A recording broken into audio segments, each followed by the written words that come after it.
What?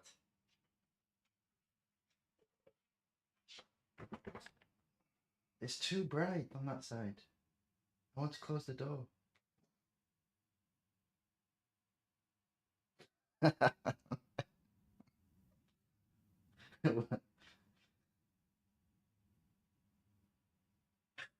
No, no, no.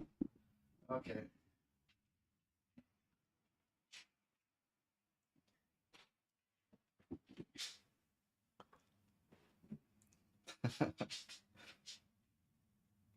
Stop being silly. Go to sleep.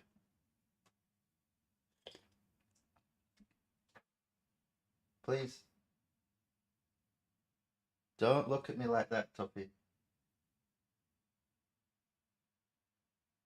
No.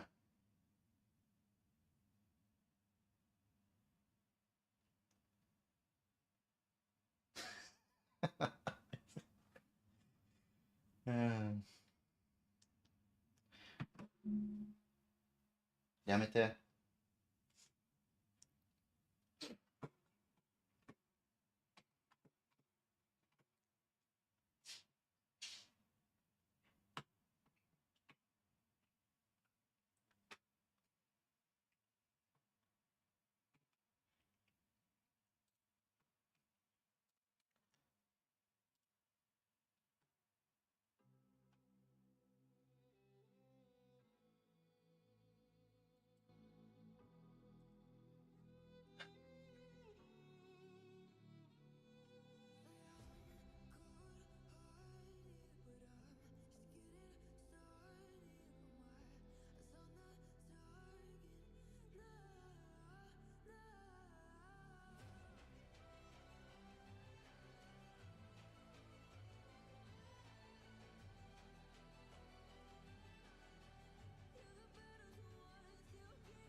Hey, why did you choose Rust? Because just because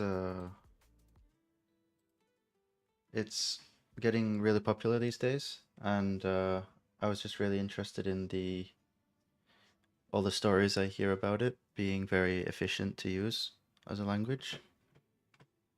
Um,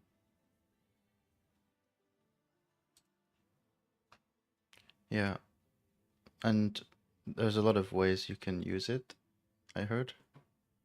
So, I mean, I've done like Java and Python before, but I wanted something a little bit more niche.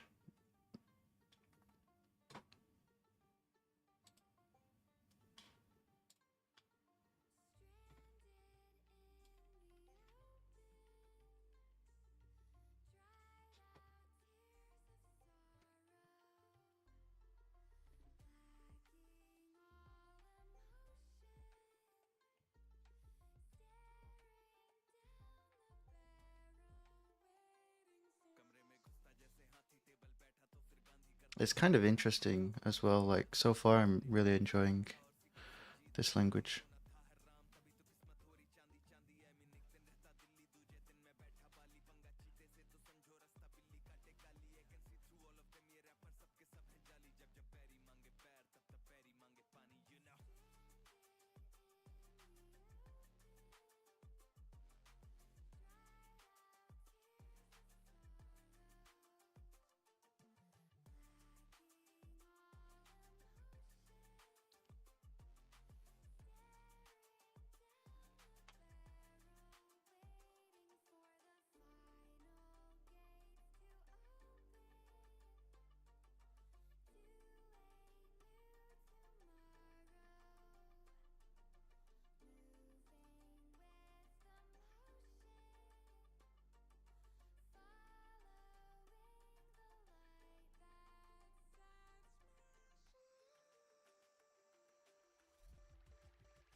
This chapter covers concepts that appear in almost every programming language and how they work in Rust. Okay, I think I know this already, but let's see. As mentioned in the stronger the section, by default, values are immutable. Yeah, I know this.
All right. Let's see what is next. So we've done that. We know this. Now when we run the program, we get this. Yeah, that's fine. Constants are values that are bound to a name and are not allowed to change, but there are a few differences. First, you aren't allowed to use mut with constants. Constants aren't just immutable by default; they're always immutable.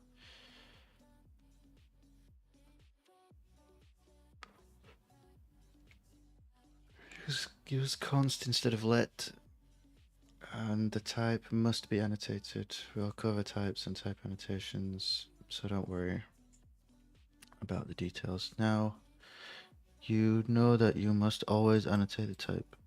Just know that you must always annotate it. Constants can be declared in any scope. Which one is immutable? The last difference is that constants may be set only to a constant expression. Huh. Not the result of a value that could only be computed at runtime.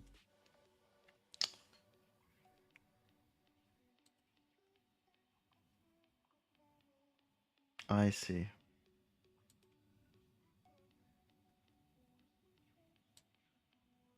Yeah, makes sense.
I don't get this.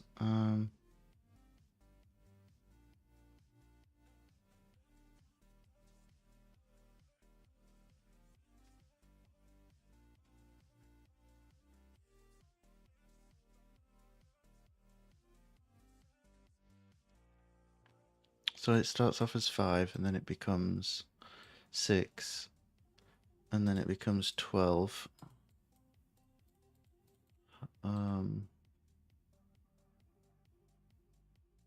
But the outer...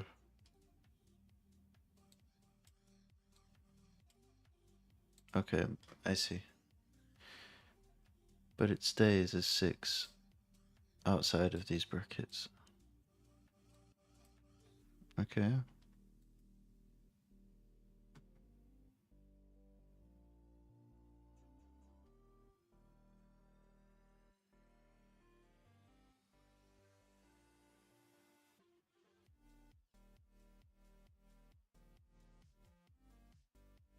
Shadowing is different from marking a variable as mut because we'll get a compile time error if we accidentally try to reassign to this variable without using the let keyword. Okay, so it's using let here.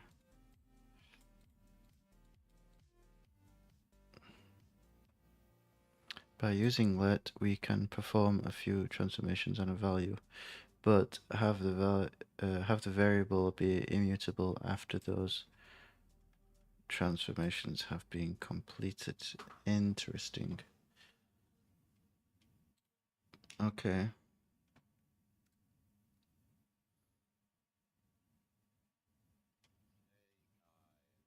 The other difference between mut and shadowing is that because we're effectively creating a new variable, we can change the type of the value but reuse the same name.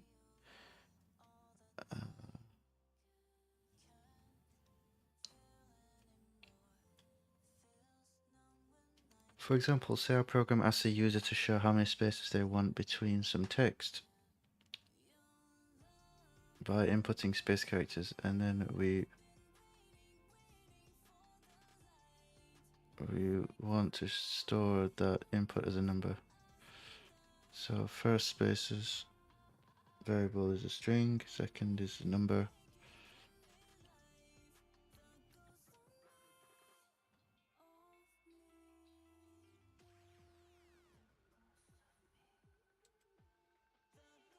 Oh, interesting.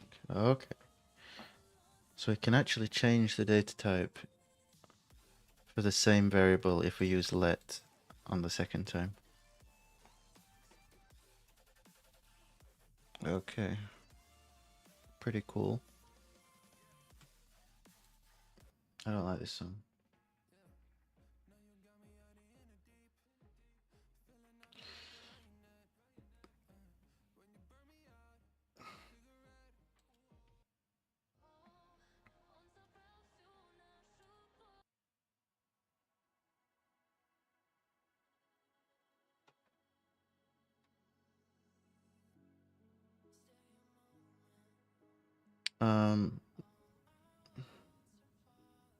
The first specifier is a string type, and second is a number type. However, if we try to use mut for this, we get a compile time error. Okay, yeah. Yeah, it makes sense. Okay. Data types. Ooh.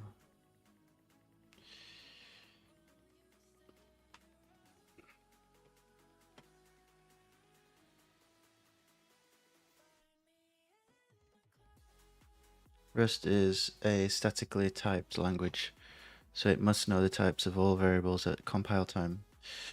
The compiler can usually infer what type we want to use based on the value and how we use it.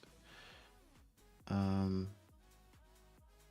that's why it gives you advice here, because it knows what you're trying to do. Yeah, that makes sense.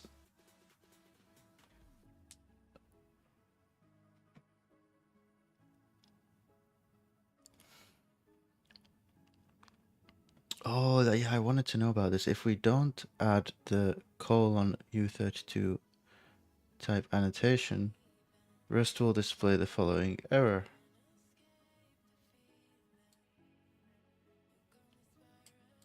Type must be known. Oh. So it's casting a data type by doing this. Before it does this. Okay.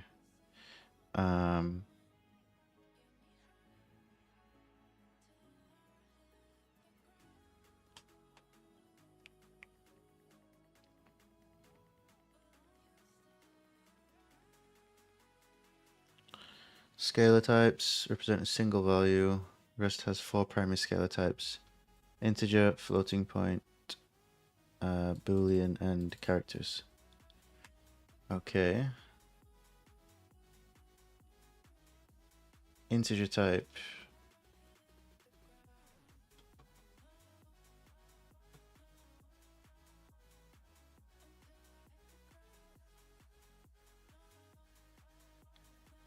Oh yeah, I is signed, U is unsigned, yep.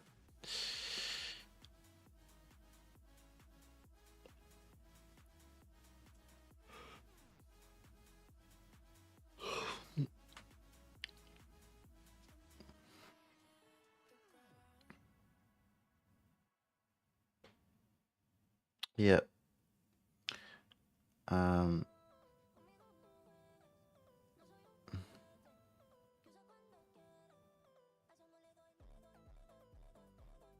Okay, I don't like that song. Wait a second.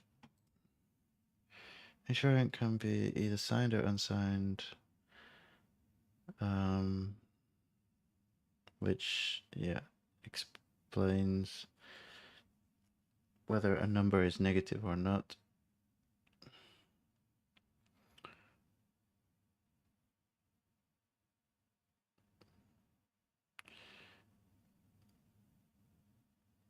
Okay, so signed can be negative from minus to positive. And yeah, so I8 can be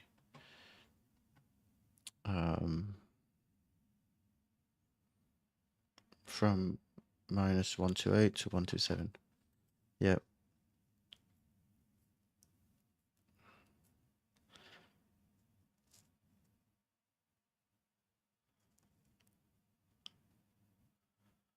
And obviously, okay, so U8 is from 0 to 255. Yep.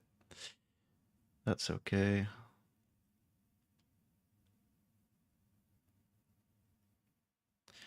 Additionally, the I size and the U size types depend on the architecture.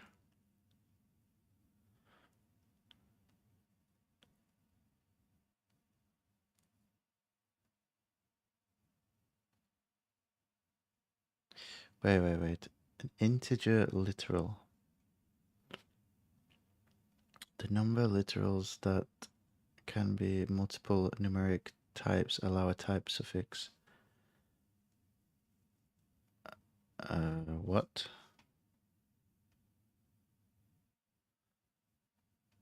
Such as 57U8.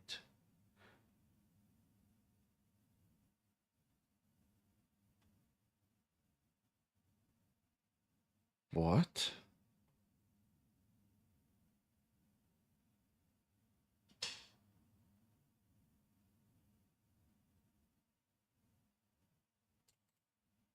Wait. I don't get it.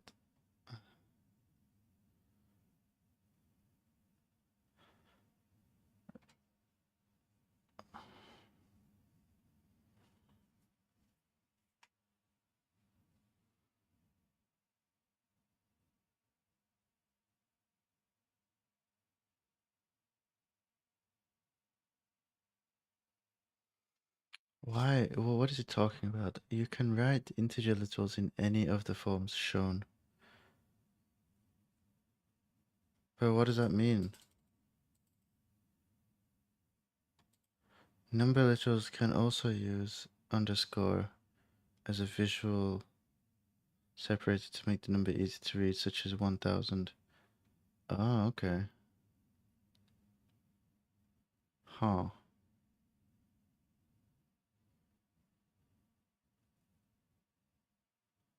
Okay.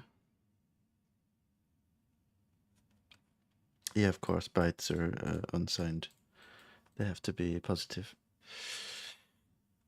So, how do you know which type of integer to use? If you're unsure, Rust defaults are generally a good place to start.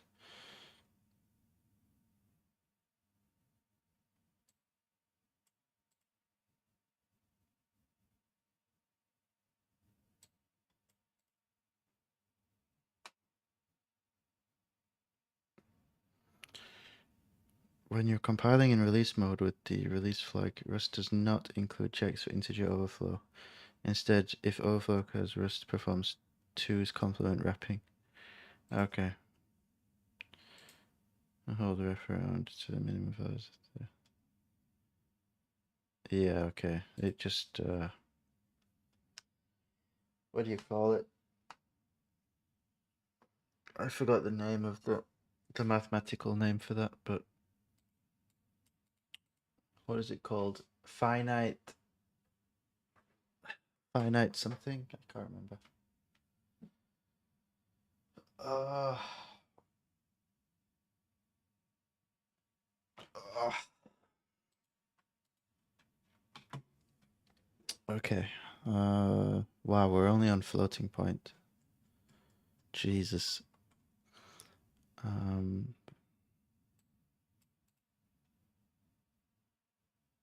Yeah, F32, F64.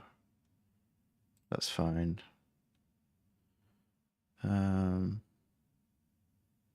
It's just a decimal number. A number with a fractional piece. But it's 64 by default. Okay. Then for Rust spots basic mathematical operations. So this is plus, minus, multiply, divide, modulus. So 43 modulus or modulo 5 would be 3. The Boolean type. True and false. You just do bool. Okay, that's fine. Character type. Yeah, that's easy. Oh, you can use emoji. Interesting.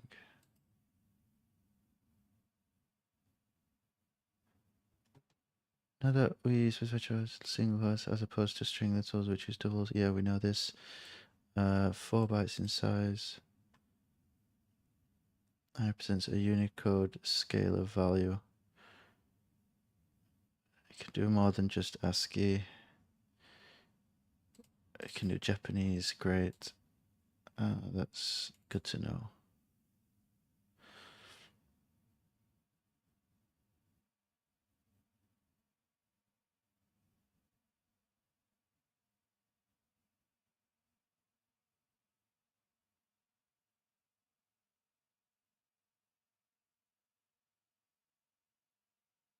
Discuss this in chapter 8. Okay. Compound types can group multiple values into one type. Tuple is a general way of grouping together a number of values with a variety of types. Tuples have a fixed length. Once declared, they cannot grow or shrink. We create a tuple by writing a comma-separated list inside parentheses.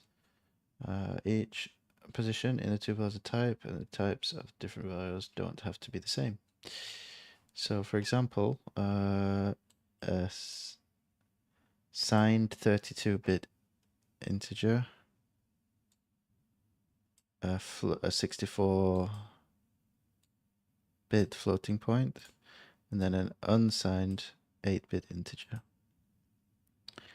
So 500, 6.4, and 1, and this is all stored as a single tuple. Okay. So it's like an object, basically, or like a class, a customized data type, which is like stored as an object. Then the variable 2 binds to the entire tuple because it's considered a single compound. To get the values, we can use pattern matching. For example, oh,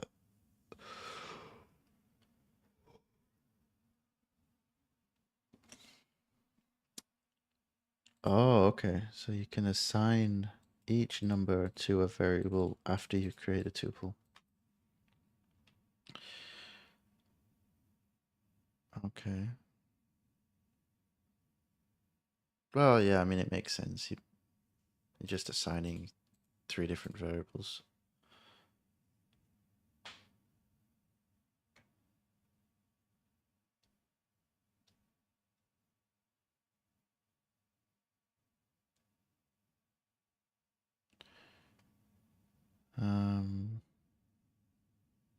Okay, so that's 500.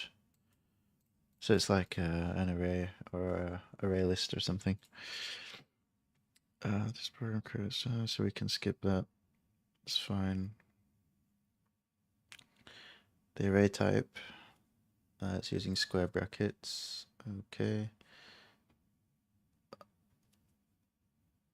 Arrays in Rust have a fixed length. Okay. Well, that's the same as Java, so that's okay. It's not an array list, it's just an array, so I think Java is the same in that regard. Arrays are useful when you want your data allocated on the stack. Yeah. Rather than the heap. Yeah.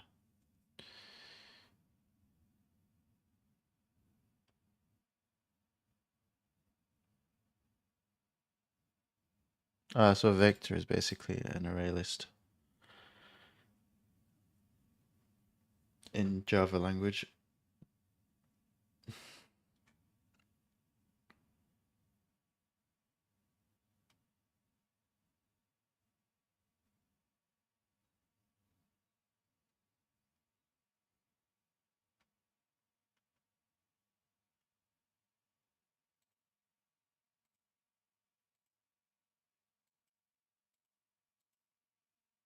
Mm-hmm. That's fine.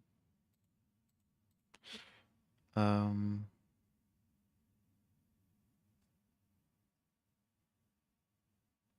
okay, you define the data type and how many indexes or how many elements.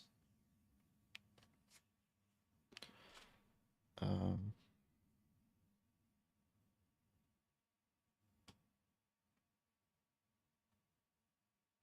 or you could make an array of 5 elements and every element is equal to 3. Like this. Okay.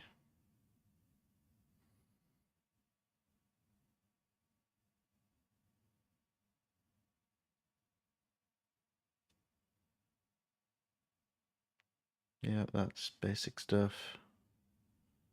The hell is this crab? This code panics. Ooh. Okay. Let's see what happens if you try to enter array that is past the end of the array. So it's 0, 1, 2, 3, 4, and let me guess he tries to access number 5.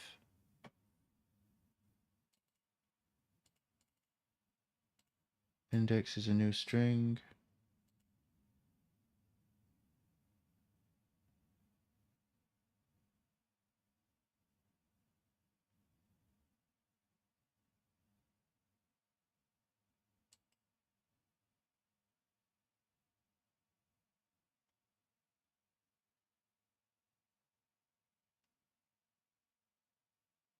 Okay, so you read in the string from the user.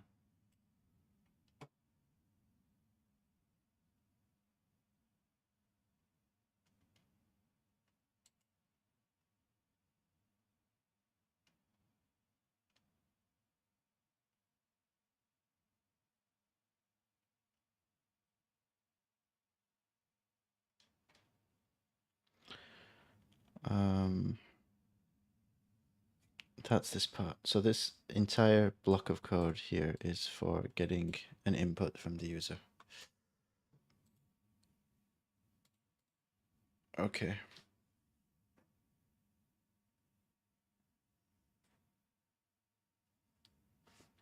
That's fine.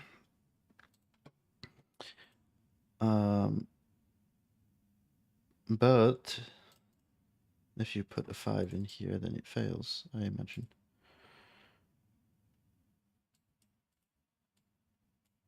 Index out of bounds. The length is 5, but the index is 10. Yeah, so we know this. Simple stuff. Okay, functions. Yeah, we know this stuff.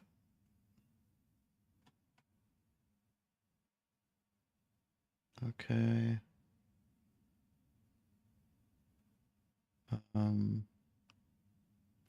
Parameters. Yeah, you put the parameter name and then the type.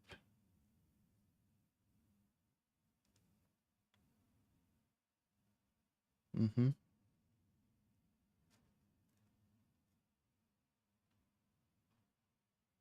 That's okay.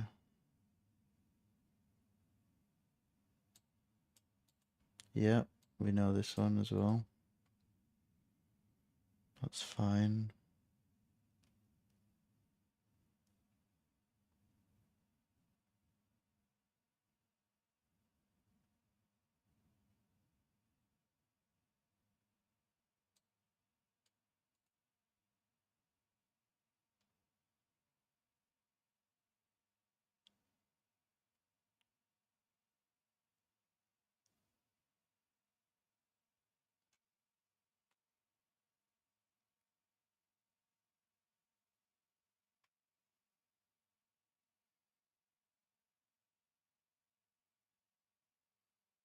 Statements and expressions. Function bodies are made up of a series of statements. That looks boring to read.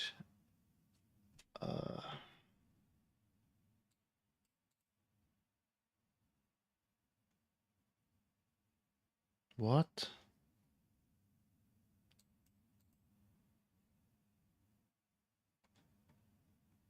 Oh yeah, that's fine. Some functions have a return statement.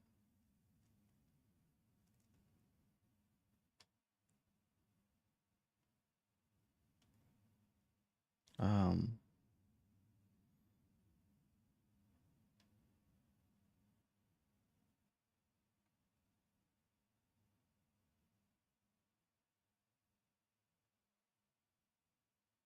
oh, it's actually just talking about this. Okay. But what is it saying here? Let's look at something that we've actually already used statements. Creating a variable. Yeah, that's simple. Then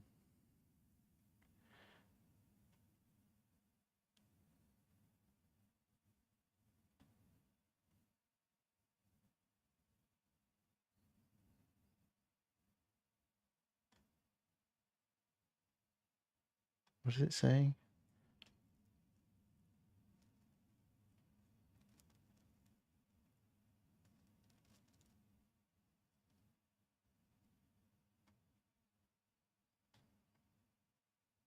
Okay, yeah, that's just like, I mean, that's kind of expected, I think. Um, is it this expression, let x equal 3, x plus 1. X plus 1. So that's going to be 4.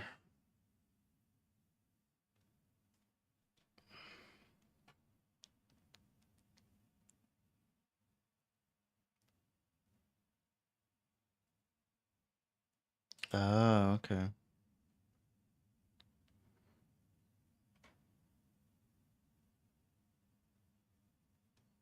I see. So you're basically turning this into a miniature function. Because you add 1 and then you don't use the semicolon. So it returns 3 plus 1, which is 4, and then it gets assigned here. Okay. That's fine.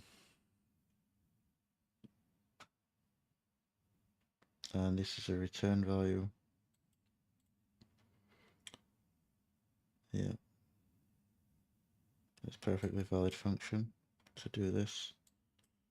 Okay. That's fine.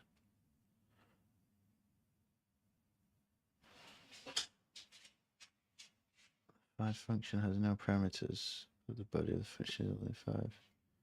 Let's look at another example. Let x equal plus 1, 5.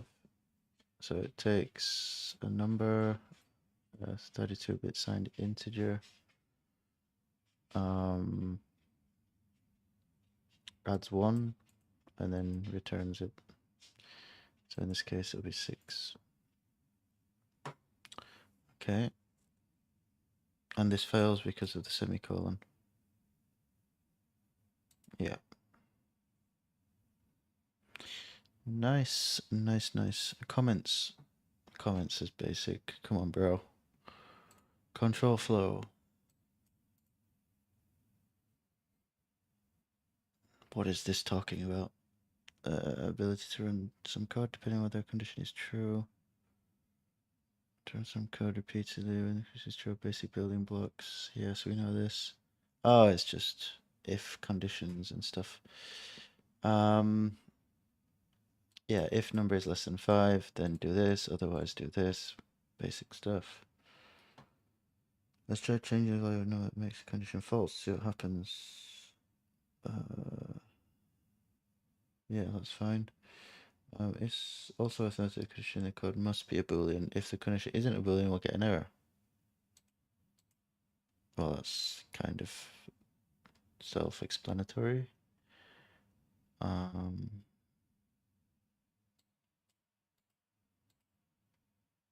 Yeah, if number is not 0. Yeah, okay. If, else, if, okay. We know about that. Using if in a let statement.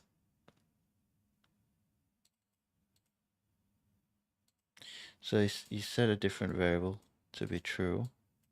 And then you say, if this is true, then number equals 5. Otherwise, it equals 6. Okay, that's interesting.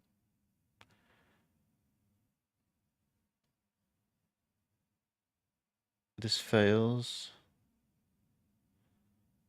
because they're incompatible types. So they need to be the same type.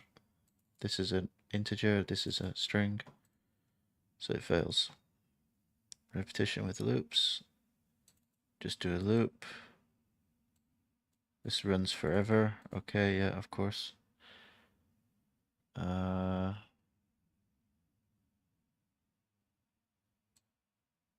can replace the break keyword.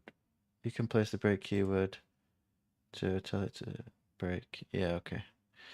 So for example, counter equals 0. Let the result equal loop. Counter plus equals 1. If counter equals 10, then break the loop and do counter multiplied by 2. So this should equal, if I'm not mistaken, this will count to 10. And when it gets to 10, it's going to multiply by 2 and then break. So it should equal 20. So result equals 20.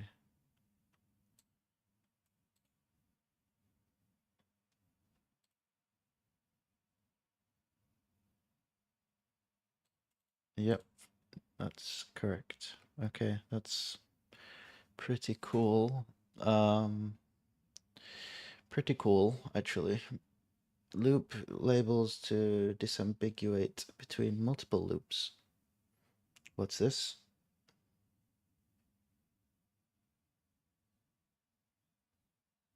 Loop labels.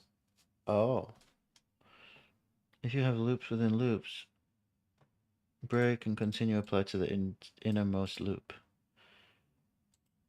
you can optionally specify a loop label on a loop that you can use with break to specify that the key was applied to the instead of the. Oh, interesting. So here, this one is going to break this loop. However, this one is going to break this loop because you specified the name here. Interesting. So you specify the name by doing one apostrophe and then the name and then a colon. Okay.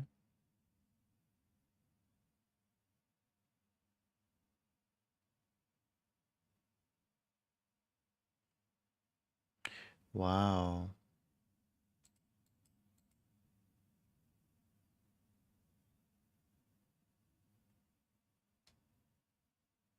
So what happens here then? So this one's gonna break when it gets to 9. Which means this one's gonna happen first. So when it reaches 2, the entire loop is gonna get broken. So actually this one never occurs because this entire loop gets broken, including this loop, when it equals 2. Is that correct?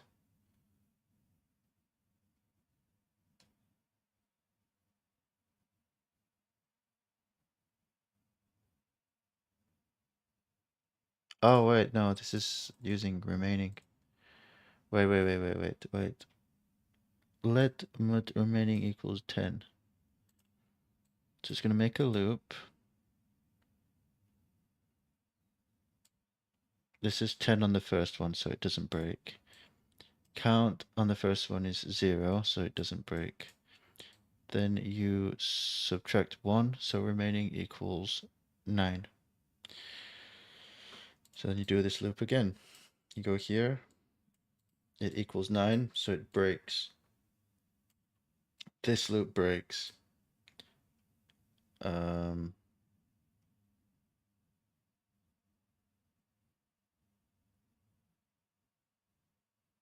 So it's going to add 1, and it's going to it's going to do this again, and this time it's going to equal 1, but it's going to create a new remaining, which is 10, and it's going to loop through this again. This is 1, so this is not going to break. Subtract to get 9, but then it loops again here, and when it gets to 9, it's going to break. So it breaks this, it goes down here, and it goes from 1 to 2, and comes back up here. Count now equals 2, but then remaining gets set to 10 again.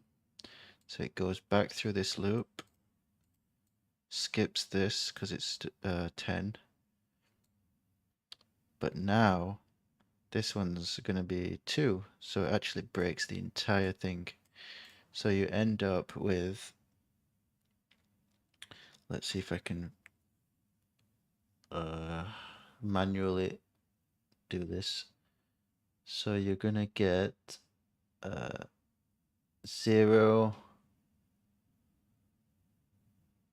10,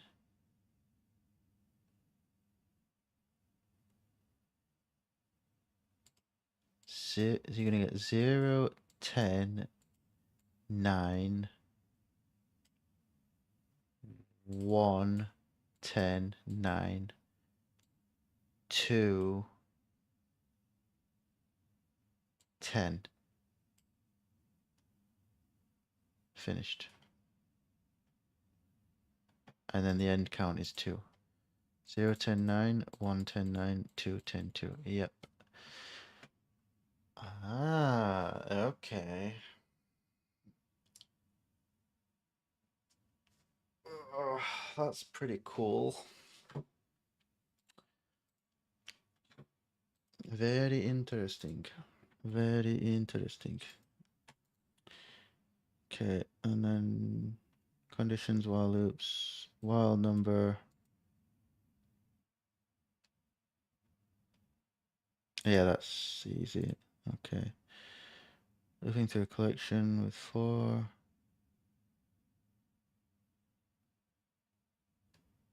While indexes. You can choose to use a while construct to look for elements, such as an array, for example. And there's 4. F5. All 5 array values appear in the terminal. However, this approach is error prone. We could cause the program to panic if the index value or test condition is incorrect. For example, if you change the definition of the array to have 4 elements, the code would panic. Yeah, of course. Because it doesn't match the condition.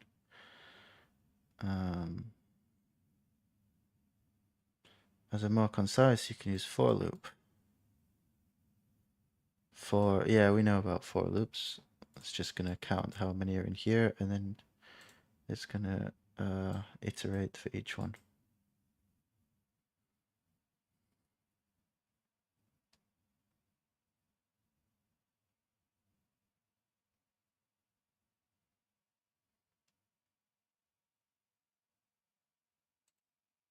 And use rev to reverse the range. So you can do for a number in 1 to 4 and reverse it. So it's going to do 4, 3, 2, 1. Let's see what happens if I do that.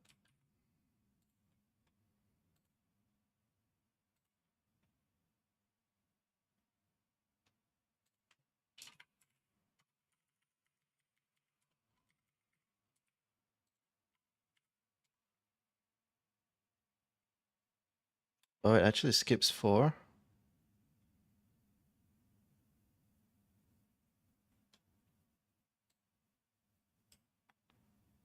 Four, 3, 2, 1. It skips 4.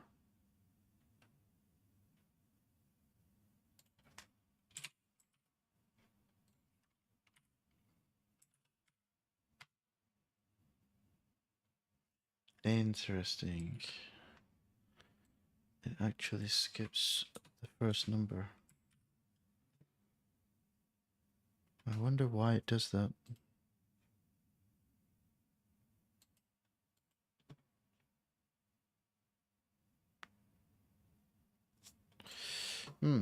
Okay, well, I have to go.